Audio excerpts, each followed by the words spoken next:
Hey everyone, Steve Grogan here, founder of Geek Chun. Today is going to be a book review of Principles of Power by David Christian. David Christian is known as the modern martial artist online. He's got a website and a YouTube channel, both with that name. And let's just jump right into it. So, right away, he admits that the concepts in the book have been pulled from other sources that actually had nothing to do with martial arts, but doesn't mean they're not relevant for martial artists. And he says the goal of the book is to show the concepts behind power generation in general as opposed to specific strikes. So how does he do that? Well, let's overview what's in the book. You got chapter 1, which talks about center of gravity and linear motion. He defines center of gravity and how to move it. Gives the equation momentum, which is represented as P equals mass M times velocity V, which is kind of a variation on the force equals mass times acceleration. Describes momentum as a vector, meaning it has magnitude and direction. And if you find ways to rapidly move your cog, or center of gravity, then leads to increased velocity. Talks about Dempsey's power line.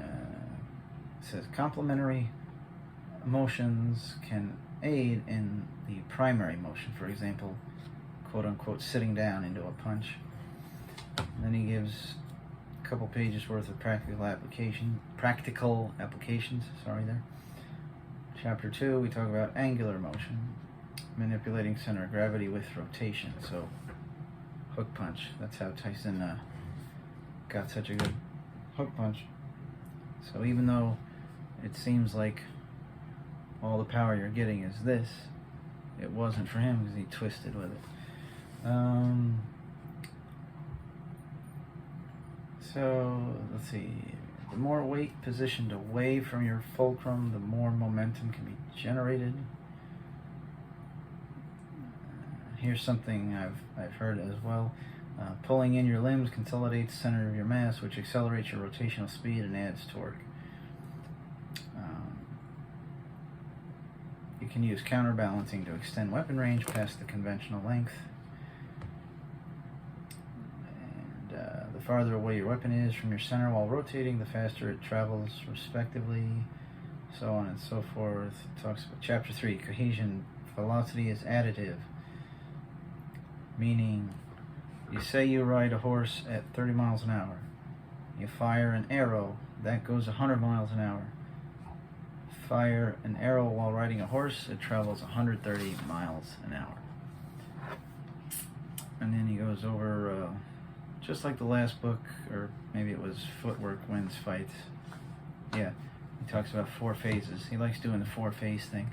This one is a preparatory motion, moving the majority of your mass, hitting your weight around a major fulcrum, and rapid acceleration of your weapon. And then there's a chart building your strike within the 4 phases. And the example on the chart is a rear leg roundhouse kick. And he cites a lot of different examples from various fights, runs them through the 4 phases table. At a certain point, though, honestly, this felt like padding the length of the book, which I don't know why he would do that. I mean, he self-publishes, so it's not like he was on some kind of time crunch or had a quota or whatever. And it goes over some things that we've all heard a lot about, the structure. Center of mass must align with the impact of your weapon on all power shots. The foot of your supporting leg should be in the direction of impact. So on and so forth, and you get the point, and yada yada yada.